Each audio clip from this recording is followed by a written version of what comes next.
Hi, I'm Mindy Stearns. And I'm Glenn Stearns. And this is Grit Happens. On this show, we engage in candid conversations with some of the most successful people in every field and from every walk of life. All with the common thread of grit and the common goal of not just surviving, but thriving. And we hope this show helps you feel informed, energized, and especially inspired. So let's get started. This is Grit Happens. Welcome to Grit Happens. It's another episode in our continuing series of talking about Glenn's forthcoming book, novel, memoir, business book. Your debut. It's your debut. I thought you said fourth, dear. Forthcoming. That's a big word. I know for you. It's a big word for him. It's, we're here. Anyway, today we're really excited to bring someone who is very much a part of the book that Glenn has written. Very much a part of our lives. Very much part of our lives, yeah, because, well, we've been married 20 years this year, and you were there on the day of our wedding. And more than being there. You kind of made it happen. Did I minimize? You officiated the wedding on our jacuzzi. You wouldn't have been married that day if I wasn't there. It would have been a very difficult But task. God knew on this jacuzzi. On here, on the firmament below, and the firmament that you would be standing on a jacuzzi getting married. Yeah. That was you. Yeah. You delivered with such grace and humor. And so let's introduce him, Dr. Robert Schuller. You know what? We're so familiar to our audience, Dr. Reverend Robert Schuller, who is here with us, a longtime friend, yourself an author, preacher, pastor, reverend, all of the above. You have your own congregation. You've been through it up and down. Great story, great history with your father, a legacy. Do you want to kind of talk about that first and go there? Love to, because you've got a specific audience. There might be another audience out there that doesn't know a lot of the history.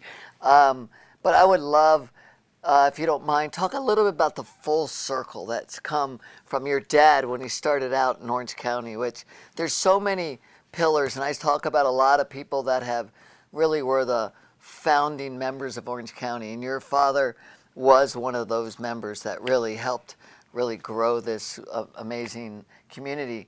And then how it kind of came full circle during COVID. Well, I've been here all my life. Yeah. I was 6 months old when my dad started the church. He was called to Orange County to start a church, and every single place he looked was filled. Oh. He tried the mortuary. There was already church meeting there. He tried the schools. There were already churches meeting there. Oh, my God. He tried the Jewish temple. There was already somebody meeting there. You name it. He had a list of 10 things. There was one place that wasn't occupied, and that was the Orange Drive-In Theater.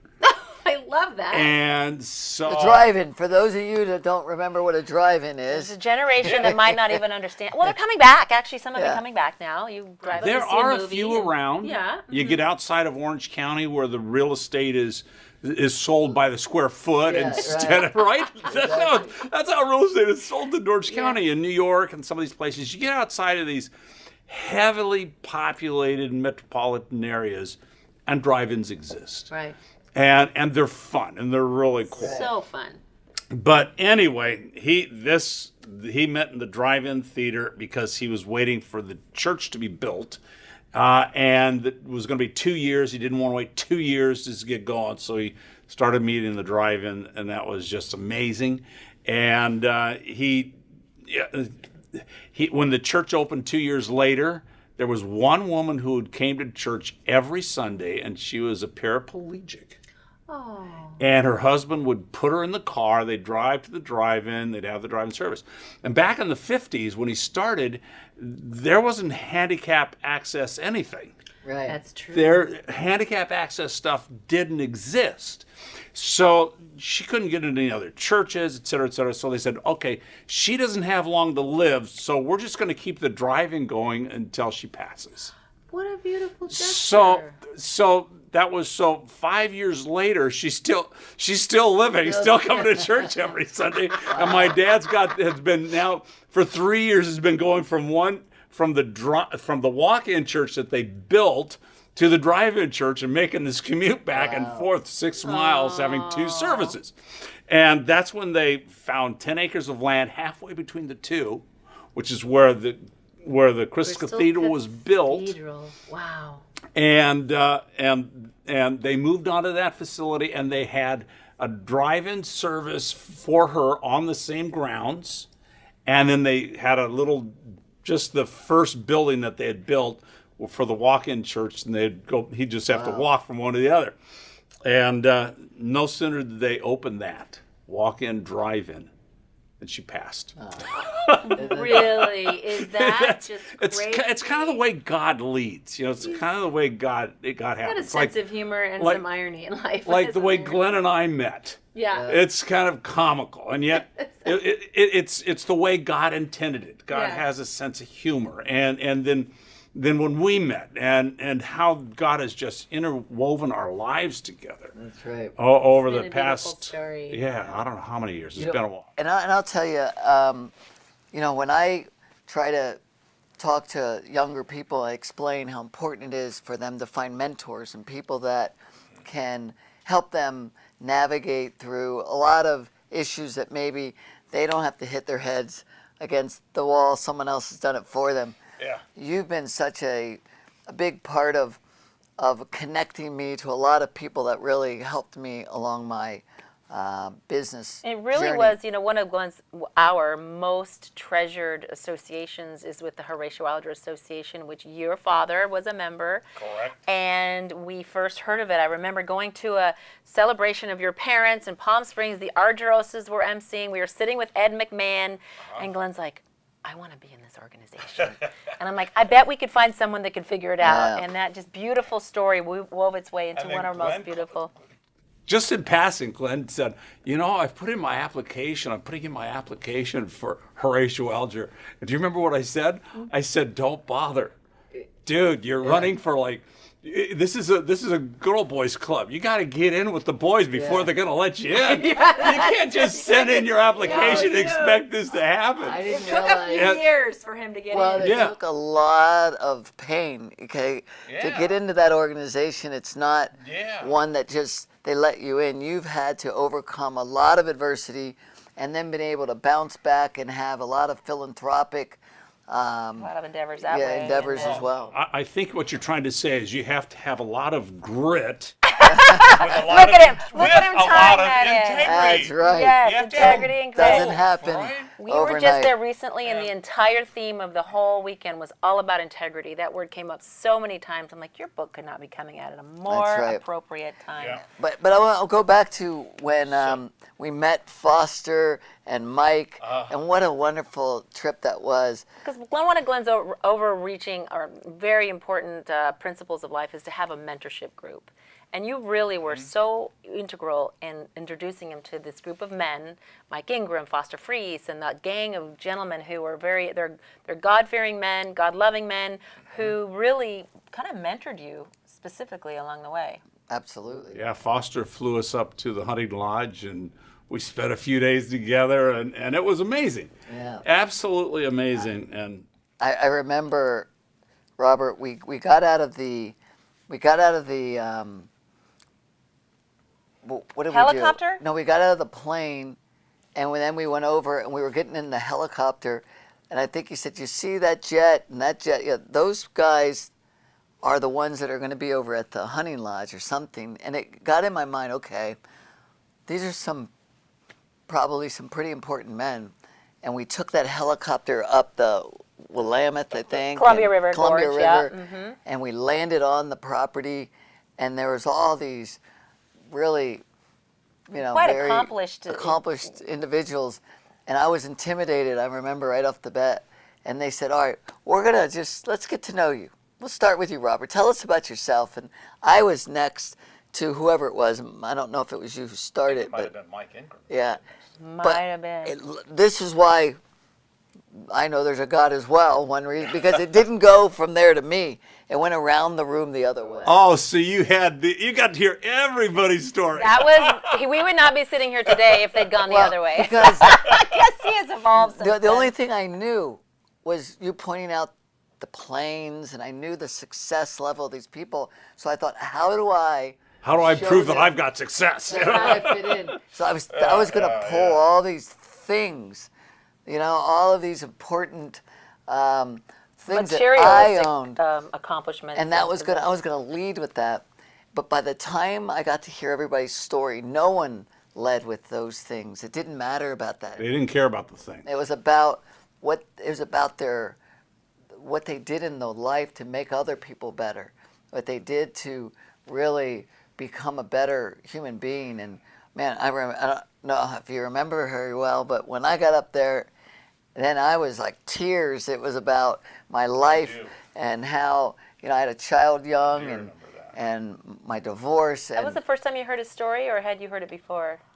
I think since we were in the Bible study for years, I heard a lot of it here and there. Yeah. So I don't think that was my first. But I just remember being like, wow, my whole growing up, I got in a lot of trouble. Then I wanted to make as much loans as I could. It's all in the book, all these stories. I wanted to get as many young ladies as I could. I was always after this growth of something. As I matured on, let's make as much money and build. And when I met those men, I thought, I want to make the biggest difference I can in the world, right? It's all about impact. That was a life shift change. Very much so. That day. Yeah. And, because God gives us material advantages, not for our fun and but to be able to use them. We are called stewards. Yeah. We leave this world with nothing. Everyone's heard the expression, you don't take a U-Haul to heaven, right? No. So we enter this world naked, and we leave this world with nothing. That's right. And so everything we have on planet Earth during our life, today, tomorrow, and always, is just an opportunity for us to be able to use these in some way, shape, or form. And hopefully it's to make the world a better place. Yeah. Hopefully it's to create more freedom. It's to overcome. I love the line that Foster, one of your mentors, I was just gonna say said. that. He always said, "It's not my money, it's God's money." He goes, "If you were asking for my money, it wouldn't go anywhere because I'm very selfish. But this isn't my money; it's God." So he was the most generous man on the planet. He was so incredibly he was generous. Great. Yeah. So we had so many wonderful kind of splinters that came out of that group. I got to meet Richard Watts through that group. At that trip. At that trip. He was on the helicopter with that's us. right. My attorney for the last 20 years almost. 20 years now, whatever it's been, right? And, and then, obviously you being the one to marry us was a pretty wonderful occasion. That's probably been the highlight of the wedding was when I kind of stumbled over a couple words there. Oh yeah, let's talk a little bit about that. I think probably one of the funniest lines in any. We're gathered in the backyard. We're on top of the covered jacuzzi. We're in this mansion, right? Overlooking with a fantastic view. 500 of our closest friends, right? And it's like they're on the balcony, they're down below, and You've got the trumpeters from Disneyland with the full garb. Oh my God, we had the helicopters from KTLA flying overhead. It was quite an ordeal. And then, you think? And then there's that line, that all lines, on every wedding, that line exists. It's like, in sickness and in health. And then for richer and for poorer, as Glenn, if I remember. I think we even have a clip of that. And then you chime in with the funniest line that just broke all the tension and the do you remember that line? Everyone's pretty serious. I've got my robe on, You're like my full hood robe. and my doctoral stripes, so I look really official, right? So I'm in full costume along with everybody else. So Mindy's got her dress on, of course, and you've got the trumpet players that are dressed full royal wear. Royal wear. I mean, everyone's wearing their costumes, and I'm wearing my costume, so everything is formal. So, Glenn, do you take this one for better, for worse, for better, for richer, or for poor? Yeah, that's a tough one, isn't it, Glenn? Best line of my life. That's a tough one, isn't it? Yeah. That's played out. That's everywhere. I think even on Oprah, I think, right? She might have played it, yeah. But wonderful. Probably, though, one of the more important times of my life where you've been there, Robert, was in 2007, right? There's, for those that remember '07, is a little time of financial crisis going You can on look in it the up world. anywhere. It was a brutal time in the financial world. But no, honestly, it was horrible for our For our business, we were in the business. lending business, and it was the crash, and we were in the Bible study at the time, and Glenn, we were really, I told Glenn at that time, I remember just saying, look, if we're going to have to live in a cardboard box, I will make it a very nice box. I'll do my best. Like, that's kind of where I'll decorate the box. I will make it as paint cozy as possible. I mean, it was just kind of that place like we thought, wow, is this all going to go away? What's going to happen? It was very... And I'll tell you, it's interesting when I just remember you coming in, and you'd clearly had a hard day at work. I mean, it was a lot on his shoulders. and there was a lot on your shoulders, and we would meet, I think, every week. Every Wednesday night. And we would pray for you. And every week was like, I'm hanging in there. I remember Mindy saying, I remember you coming and said, I want Mindy to carry the camera.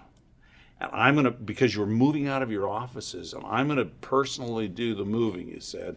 Mindy's going to take the pictures because I want this documented.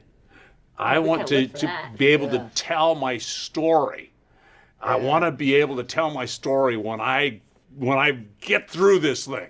That's the optimism and the grit. Yep. And then I remember we were sitting down in Los Cabos in October of '07 Oh my gosh. on the beach Was this when we were at Chileno Bay? in Chileno Bay. That was amazing. And we're sitting there on the beach, and I said, so how's it going? And you go, I had my best month ever. No, I think it was in December. It was in December. It was in December. He said, because October was not good. I said, last month I had my best month ever. This year I'm having my best month ever. And it was the best month ever since. And the reason was you were the last man standing. He always says that whoever can hold their breath the longest. It's kind of like Navy SEAL training. You see these SEALs on the beach in the water just being pounded by the waves. That's how life is sometimes. But whoever can maintain and hold their breath. you know what, though? I think what's interesting is so many of us strive for success, and we think we know what that means, right? I want to get to the top. And when we build something and it becomes successful, then you realize it's not about the fact that you got somewhere. It's about now you have to stay, or you have to stay in there is a lot harder. And then what becomes important? In my case, I had my name all over these buildings. I had the community that knew, hey, he is successful. And so there's a lot of ego now that comes into play, right, that I didn't realize. And what I mean is when it started to really crash, I'm just thinking it's okay to move things around and do it, but don't have the sign come down, then the community's going to know you failed and all these things. And when we sat down at that Bible study, and then when we finally kind of got to the bottom, right, that I realized I don't care if the sign comes down. I don't care about what other people think. There's all of that distraction and all of that outer pressure really doesn't matter when it really gets down to what's important, right? And we had a friend of ours. So I think you introduced me to John Lang, and he gave us that brass plaque. I gave you one first. I think you had it for a while. 4610. 4610. Yeah. And then I had gotten one. It sat on my desk in my office for years, and I remember seeing it there. And I remember when I was at my rock bottom, and Mindy and I were in bed, and I was tossing and turning and having a rough time. It was rare that Glenn would just hit the pillow and fall asleep. This was an unusual evening where he actually could not sleep, which was really rare. But he had a weight really bearing down heavily on him. Yeah, and I could not sleep, and she says, "What's wrong?" I said, "I just can't find any happiness." Yeah. I said, "Everywhere I look, it's dark." I said, "Usually I can go in my head to Fiji. We'd owned that home in Fiji back then, and I can just think so you're about looking at anywhere to go." Yeah, and I go to Fiji in my mind, but the hurricane had just come and blew the roof off that, so we've got problems in Fiji. Oh, no. Like everywhere there's problems. And so I can find no joy, and I'm laying here and I just can't find any. And so as I laid there, I got so frustrated. I closed my eyes really tight. And when I did, I could see these little white zingers like in my eyes, you know, kind of floating around. And so I sat there and I said, well, that's it. Don't focus on the darkness. Like, focus on the light, right? Just one day, I'm going to get through these clouds. And when I do, I'm going to be in the sunshine. And so as I lay there, I saw myself bursting through, and I was just basking in this light. Sunlight. And as I sat there in the light, in my mind, it went, be still and know that I am God. And I went. And he said it out loud. And I said that. This is at like 2 a.m. And she sits up and goes, why did you just say that? I said, I don't know. It just came to me. Now, it had been sitting on my desk for a couple years. I didn't even remember what 4610 meant almost. You know what I mean? It's like you don't think about it every day. By the way, it's Psalm 46:10, Yeah, right? Exactly. Psalm 46:10. And so as I said that, she's like, I was just going to say that to you, Glenn. And so that was a weird little. Yeah. I had been thinking, like, is he giving it up? Is he? It was a God. Does he ever look at that plaque? Does he really know what it? Like, I'm literally having these questions in his mind. I wonder if he knows what that means. Now, it's not my job to, tell him what to do. I can make suggestions, but in my mind, I knew this is Glenn's journey. I'd been married long enough to know he will figure it out on his own time. And I really wanted that to be something that he focused on without me saying, here, have you thought about this? Think about this. Why not focus? Because he really is better at just working things out. And it came so spontaneously, and I was filled with such like, oh my goodness, this is exactly what we need right now, is just to give it up. So it was a wonderful moment. And then I slept like a baby after that. And I woke up and I gathered everybody at the office because we had just gone down to the bare bones. And I got everybody together and I told them the story. And I said, you know what? We're going to be okay. I don't know what this looks like in the end, but we're not. This isn't a health crisis. This is just an issue to solve. It's just a problem to solve. It's not going to be the end of our lives, but maybe this journey is going to take a turn, who knows. And then that evening we had our Bible study. And I remember you got us together, let's pray. And I remember what I said too. I said, you know what, Robert? It's going to be okay. I really understand. And finally did I realize it's not who we are at the height of our success. It's who are we when we got our backs against the wall. When you're at the bottom. And when you're at the bottom. And it really then it felt like anybody that I've ever known, whether it was your dad, whether it was George Argyros, whether it was anybody that's had success, has gone through the fire, have had to have so much to overcome, and it doesn't happen easily. And so that was just my turn. And I felt so much better at that moment. It was amazing. But you were right there. How many times in your career in life, how many times have you seen that kind of a transition when someone finally gets it, that just give it up to God? Like, what is your advice for people out there that are going through their own journey? I mean, Glenn had his, and that was a very significant turning point in our lives. So what do you say to people? Well, that's what I do. I help people come to the realization that life is a lot more than financial success or whatever their picture of success is. It's a matter of being. If you take 4610 and turn it into meditation, you start with the full thing. Be still and know that I'm God. And you just stay and meditate on that. Just think about it. Then you go to the next state, be still and know. Mm-hmm. Be still. And then finally, be. Just be. Oh, I like that breakdown. I haven't heard that. So you can break it down in a lot of different ways, but just slowly break it down to where it's just being. And that's a great way to meditate on Scripture. And so, it's what I do. Yes, you do. Very well. So you say how many, and There's just so many people that reach out to me and ask about, how can I become successful? And it's so simple and yet so difficult to have people understand that they have to go through their own personal journey to be able to feel comfortable within their own skin, to be able to just go and be them and be authentic. And when you do that, and then you start to measure, hopefully, I've also loved the, never measure yourself with someone else's ruler, right? Like, get within yourself and realize that you need to be the best you can be.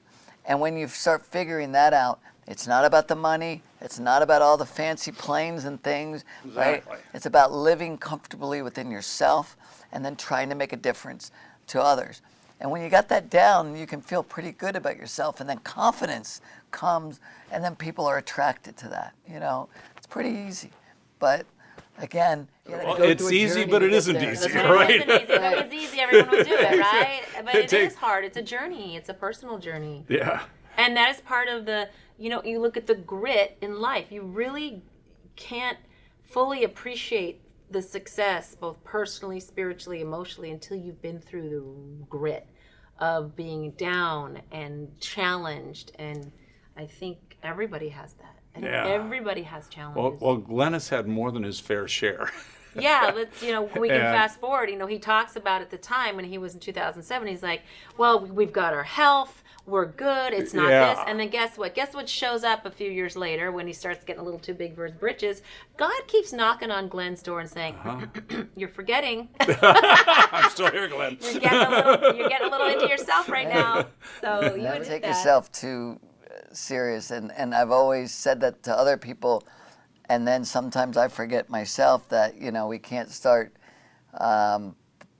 believing, that we're better than anybody, or that we think we've accomplished something that puts us in a place that's, when we get the ego involved again, I think it's a bad place to be. But yeah, I was humming on all cylinders. I had the biggest mortgage business. I was successful financially, and nothing was going to stop me except for a little thing called cancer, That'll slow you down, won't Slow you it? down. Did a little bit. Do you remember that when you learned about that and then you met? You were a good guidance through that time too. There was a lot of help that you provided, spiritually, emotionally. I think that was probably his most formidable opponent. I have no idea. I cannot remember what I said, but what I do know is that I reminded you that it's not in our hands, it's in God's hands, and that we'll get through this one day at a time. And that's all you can do is you face life one day at a time, realizing that every day we have is a gift. That's the truth. I think right now I'm in the epitome of health. But I could find out I have a cancer diagnosis tomorrow. Right? But I feel like I have the epitome of health, and I feel like I'm going to live to 120 today. But the fact of the matter is, I could get in a car wreck tomorrow or on the way home, and so I think one of the most important things we can do in life is be prepared for death. And that's what Christianity is all about. That's my message, is helping the people realize that every single moment we have is a gift from God. God gave us the breath we have, and that breath can be taken away at any moment. And so we're to live in the moment. We're to live with thanksgiving in our hearts because God's given us this moment. And then we just keep moving and doing everything we can to be the people that God wants us to be. I heard the best. My dad told me the other day about faith. I thought this was an interesting way of approaching it because there's those that believe nothing. They're atheists. They're like, there's no God. And that's their faith. And that's their faith. And then there's those that are, he says, faith is like a gamble. It's a gamble. So why not gamble on the possibility that it exists? And if you're wrong, all right, you lost the gamble. But if you're right, how beautiful that would be. So if you don't believe, you might as well gamble on believing, because if it's something amazing, why not? Are you saying hedge your bets? So Kinda hedge your bets So- on the heavens, right? if you're talking numbers, I remember Glenn saying when he got the cancer, they gave him a 50-50 chance of survival.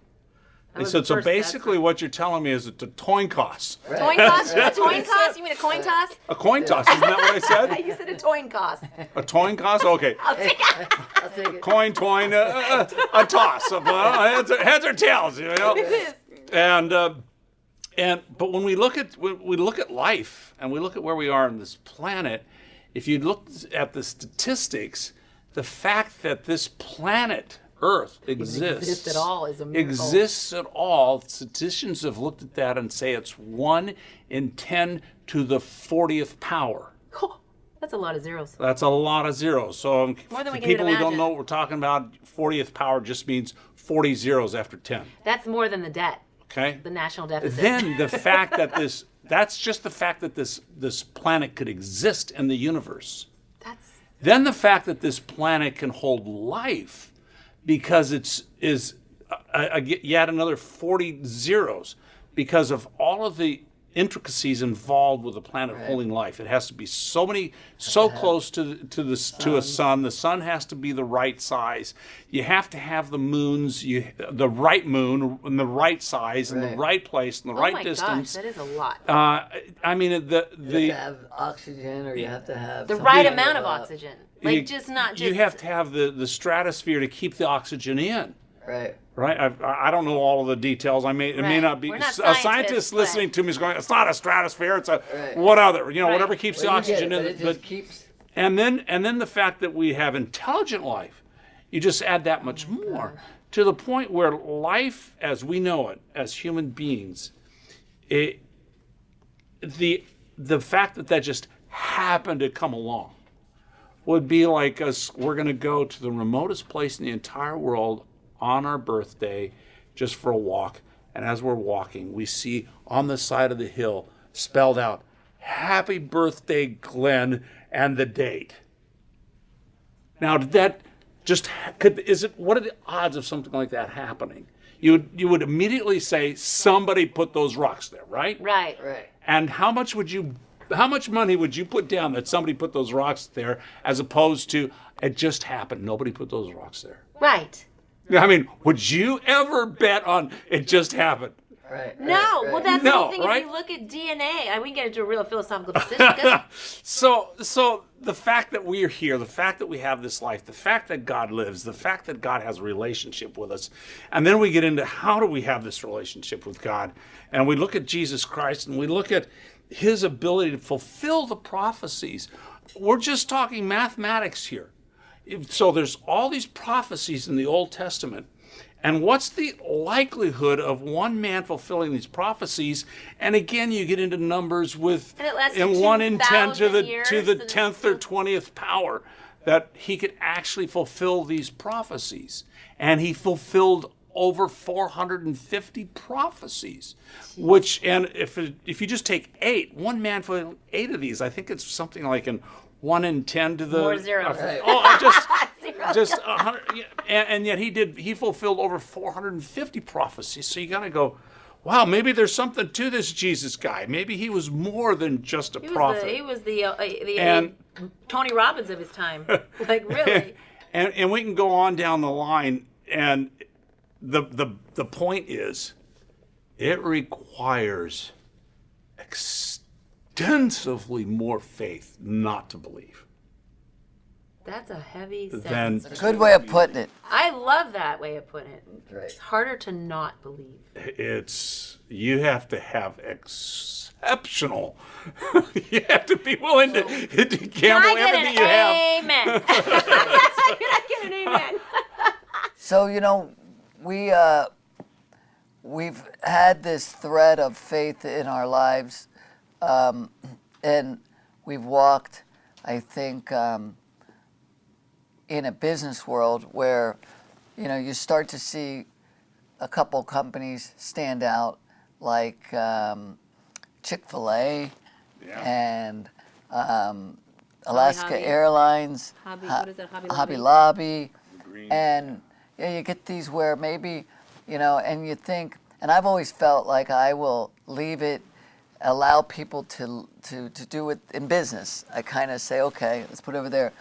But those that are not afraid, maybe is the right word, to allow their faith to kind of Be a public guide. be a really. public guide Very public. seem to have done pretty well, and because you don't have to work at a company or believe a company, or you don't have to be a Christian to eat a chicken sandwich, right? But it sure does help to know that they've got a guiding light, and so it's interesting. So we've kind of, again, woven our way through our business world with people knowing that we have faith and a belief in Jesus. At the same time, we allow people to be what they want to be, and so you've been a dear part of our lives with that again, that string of what am I trying to say? But just the consistency, that has run through our lives. Guiding light. You're kind of a shepherd of sorts. And I'd like to ask. I know I want to wrap up here in a little bit, but the book is called Integrity. What does the word mean to you? What does integrity mean to you? I've got to sell a couple books. You're going to sell a couple. Don't worry. You'll sell more than two, dear. 4610. 4610. So I'll buy one, Glenn. there should be a marketing company called 4610. That'd be a good marketing company. So what does the word, like if you were to describe it or define it in your world, what does integrity mean to you? To me, it's just being honest. Honest with yourself, honest with your family, honest with your people, honest in your business. It's speaking the truth as you see it, as you understand it. It's living in your moral code that you have for yourself, and being truthful in every way you can. I love that. Yep. And you know what I love to add on that, just to I think using the gifts God gave you is a real important piece of integrity. If you waste those gifts, what an insult to yourself, to your creator, to your creation. Like, we all have gifts. How are you stepping into your gift? How are you honoring those gifts that you've been given? And I think you've done a really nice job of that. You've given some really good. Well, here you are, you're doing this blog, and I'm thinking to myself, if I'm driving here, why is Glenn doing this? He doesn't have to. He doesn't have to do this. He could go and be laying on a beach in Mexico or Fiji if he wants. I know you've done all that, and I'm going, and I sit here and without me asking the question, you've answered it. You're doing this because it's a calling, and a calling is different than just I want to be. A calling is when you do something because you know you have to do it, because a calling comes from God. God wants you to do it, and you know that. And that's why I went and started the church. We started this conversation with the drive-in church. We're going to make a whole circle here. 60 years later, to the day my dad held his first drive-in church service in the Orange Drive-In Theater. 60 years to the date, March 2020, all the churches in Orange County quit holding services. COVID, for 2 weeks. But it wasn't for 2 weeks. It ended up being a long time. So God called me out of semi-retirement, and I started holding services on the last Sunday of March it wasn't a drive-in. It wasn't a drive-in. It was a parking lot. But it was a drive-in. And people drove in and they listened on their radio. That was fun. And people would look at each other through the cars and wave, and they were together, and we were singing together, we were worshiping God together. And I think I could do that because I knew how effective a drive-in church could be, because I had lived it my whole life. Right. And so I realized that this is something that can happen, it was it's beautiful to witness, So where can people find you now, and where can we follow you? Where are you? Instagram? Where are you? So the best way to connect with me is drschuller.org. drschuller.org. That's SCHULLER.org. drschuller.org. We meet here in Newport Beach at the Community Center, 100 Civic Center Drive at 10 a.m. every Sunday morning. We have, if you go to our website, you can all of our connections on Facebook and all the different social media and Okay, we're at everything else. drschuller.org. You can find all your social media hookups and everything. Facebook, Robert Schuller Ministries. Robert, you have been a big part of our lives, obviously. Again, you've been woven throughout the book with a lot of connections. And you're an author yourself, written quite a few books yourself, so you That's know right. that journey. It's an interesting journey. So absolutely appreciate the friendship and the just every bit of advice you've given me. So it's Well, I can't begin to tell you how much I've appreciated my friendship with you guys. Donna and I love you more than you'll ever know. got a lot of And fun. We love I was you back. listening to your podcast this morning, and I think it was episode 33, and you started quoting my dad. Tough times never last, tough people do. I love that. Is that and that's your favorite number, 33, and how interesting you were reading it on the way in your seat. There's a lot of coincidences in the world. Good God shots everywhere. If you're looking for them, you'll see them. Yeah, You got to be absolutely. open up to it. Well, Dr. Schuller, Robert, thank you for joining Thank you, us Mindy. on this episode today as Thank we you, wrap Glenn. another. And be listening wherever you get your podcasts. Check in. It's on social media, on YouTube. Grit Happens. You can find us everywhere. So please join us. Order your book. Already available for pre-order, and it'll be out don't push the May book 23rd. here. No, let me push it. Let me push it. Thank you again. You've been listening to another episode of, say it with me, Grit Happens.